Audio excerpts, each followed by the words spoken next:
Hello friends, I'm Ed Sanders and joining me today in my wood shop is my good friend Mr. Johnny Littlefield. Hey gang. How you doing, bruv? You good? Good man, how you doing? I'm very well, man. All right. Two lovely people obviously recognise our beautiful faces from the hit ABC show Extreme Makeover Home Edition, where me and Johnny and a great crew of people travel around America helping as many families as possible by building a house In a week.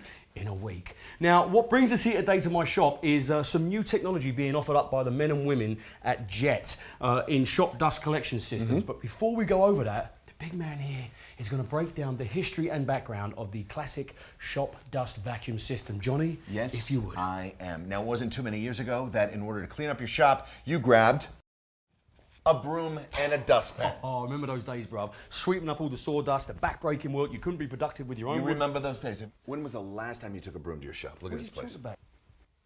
It's clean. What are you talking about? Yeah. Well, rather than dealing with the nuisance of cleaning up your shop, voila, in rests the age of the dust collection system. Glorious day, bruv. I remember it all too well. It's just amazing. You remember that? Yeah, I was obviously a lot younger than you. You're older than me, probably a better memory. Easy. Well, it was a very simple process. You just plugged the machine into the machine that you were using, and it evacuated all the wood chips into a convenient container. Now, a great example of that, guys, is the machine you see standing before us, the cloth vacuum system. Now, what this basically machine done was, it's like you said, the chips get vacuumed up by the help of the impeller, and then they get dumped into the lower container. However, Johnny, and it's a big however for me, the top bag did a lousy job of filtering the exiting air. Right. Now, the woodworkers at the time, they were very content with it collecting the wood chips, but like you said, mediocre at best in filtering the air, especially if you hooked it up to a sander. Sander's the biggest criminal, mate, because that fine dust gets absolutely everywhere. Obviously. Yeah. So anyway, our more health-conscious woodworkers, they were losing their hair over this. As a matter of fact, you could elaborate on that, Ed. You want to talk about that here? Well, yeah, that's what we're talking about. Well, I wasn't planning on talking about that, but if you want me to, okay. I was 25 when I first started losing my hair, and to say it was a stressful time in my life. Ed. Yes. Elaborate on the dust collection system, man. Oh, you see what? Sorry, basically, I was spoiled by not having to sweep the floor anymore. Exactly. However, I wanted more from this bloody machine.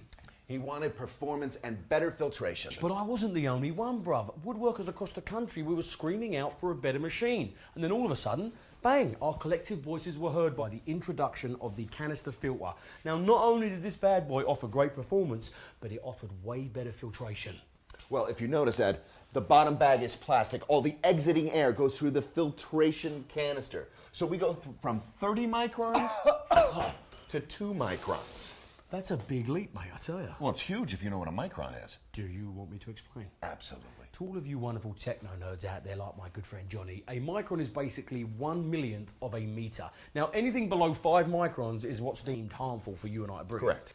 Now, if you want to scare the living daylights out of yourselves, the next time you're in your wood shop after a tough woodworking session, turn out all the shop lights. Then get a flashlight, turn it on, and I swear you will think you're in the deep abyss by the amount of particles rushing through your flashlight beam. Well, especially if you've cut MDF or sanded it, forget it. MDF is terrible. It's going to make you want to hold your breath until you can turn the shop lights back on, at which point all the dust disappears, and then you can breathe more healthily. What? Ed, do you honestly believe by turning on the lights all the dust disappears? Absolutely not. Okay, well, I think Ed has officially flipped his wig. No, I don't wear a wig. I've never worn a wig in my life, America, never. So, Johnny, tell us, where are we at the moment with technology? Okay, this machine. Yeah. We collect wood chips. Check. We filter the air. Check. Job done. Let's go. No. See, there's something really annoying about this. Well, what? Well, I just have to demonstrate what I'm talking about here. Okay. Okay, so lose this machine. Right. And grab that one right there, Ed. Okay, bruv. Bring in the new machine. Perfect. Okay, bruv, one new machine. Okay, turn it on. Okay. Okay. And I think you can illustrate what's going on in the bag there, Ed. Illustrate? Yeah. What? Like a drawing? I haven't done a drawing. Oh, no. Demonstrate what's going on. Right. Okay, so the chips are turning around like a tornado, bro, Exactly. in the bottom bag. However, that's not the problem. The problem is they get sucked up Right. and fill the canister above. Okay, so let's let this machine run for 20 minutes and we'll check the filter. Right, okay, so what's that machine for? Same machine, right? Exactly. All right, so it collects wood chips. Yeah. filters the air. See? But the major difference is the vortex cone. The vortex cone! Just like something out of a movie. What? Stay away from the vortex cone! No. Because it collects wood chips. It filters the air. It still does the tornado thing. But what the vortex cone does, it eliminates 98% of the wood chips going into the canister, thus not clogging the filter. Love it, bro. Okay, so I need to see both of these filters. This is going to run for 20 minutes. This is going to run for 20 minutes, and we'll check filters. Beautiful. All Dust right. it off for you, bro. You got it.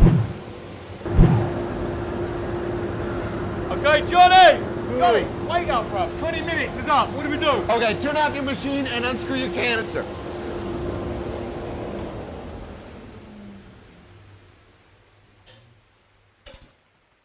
Okay, these machines have been running for 20 minutes. Yep. Right? Lift your canister. You see, bruv, I know what I'm going to expect. I just know it. You see, this is just peachy, bruv. It's exactly what I'm talking about. You spend all that time separating the wood chips and filtering the air, only to have to breathe it all when you've got to declog the filter. It just winds me up. Well, check this out. That's what I'm talking about, bruv. I mean, look at it. It's like night and day. They're the same machine. Same machines with the introduction of the vortex cone. I love the vortex cone. Even more so for the fact, do you know how much time and money the average woodworker is going to save because they don't have to stop down building to go across to their dust collector to declog the filter? Those woodworkers, they don't have to breathe that stuff. I tell you what, mate, this is absolutely fascinating. Now, let me ask you this. Do you think this is going to become a watershed issue on dust collectors in the future? Well, I don't see how it won't, because what we saw with the advent of the dust collector, the fine filter, now this. Now with the introduction of the vortex cone, it's going to make this machine act like a two-stage machine. Loving the vortex cone. Just saying it is beautiful. So let me ask you this. Do you want to go make some chips? Chips, French fries. No. Food. Wood chips. Oh, yeah, sure. Your shop or mine? Mine's cleaner. Yeah, but we're going to clean my shop first, yeah? Because, you know, it's just rude.